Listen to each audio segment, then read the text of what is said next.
اگر صحابہ کے جیسا تیرے بھی دل میں رب پر یقین ہوگا تو پھر خدا کی زمین پہ غالب خدا کا دین مبین ہوگا۔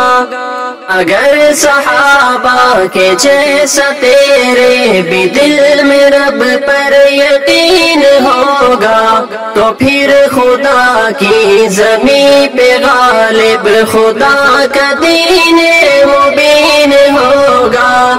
حالانکہ صحابہ کی حالت جو اسلام سے پہلے تھی، آپ حضرات نے بھی سنا ہوگا، الطاف حسین حالی نے جس کو یوں بیان کیا کہ کہیں تھا مویشی چرانے پہ جھگڑا، کہیں گھوڑا آگے بڑھانے پہ جھگڑا، لبیجو کہیں آنے جانے پہ جھگڑا، کہیں پانی پینے پلانے پہ جھگڑا، یوں ہی روز ہوتی تھی تکرار ان میں، یوں ہی چلتی رہتی تھی تلوار ان میں۔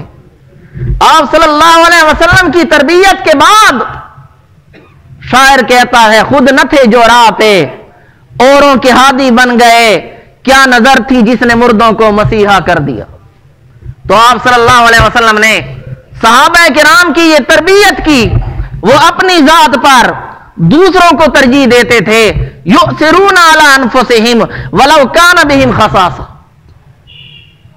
کہیں سے اگر کوئی حاجت مند آتا تھا، جیسے ایک مرتبہ کچھ لوگ آئے جو کہ مفلس تھے، غریب تھے، حاجت مند تھے، آپ صلی اللہ علیہ وسلم نے صحابہ کرام میں اعلان فرمایا، آپ نے فرمایا جو صاحب استطاعت ہیں، جن کو اللہ تعالیٰ نے بہت کچھ دیا ہے، وہ اپنے ساتھ ان کو لے جائیں اور ان کی خدمت کریں۔ تو ایک انصاری صحابی نے ان میں سے ایک مہمان کو اپنے ساتھ لیا، گھر تشریف لائے، بیوی سے پوچھا گھر میں کھانے کو کچھ ہے؟ مہمان کو ساتھ لایا ہوں۔ بیوی کہنے لگی کہ اتنا تو نہیں ہے کہ مہمان کو بھی کھلا سکیں، یا خود کھائیں گے یا مہمان کھائے گا۔ تو صحابی فرمانے لگے ٹھیک ہے، مہمان کو کھلاتے ہیں، جب کھانے کا وقت ہو جائے میں مہمان کے ساتھ کھانا کھانے کے لیے بیٹھ جاؤں تو تم چراغ بجھا دینا۔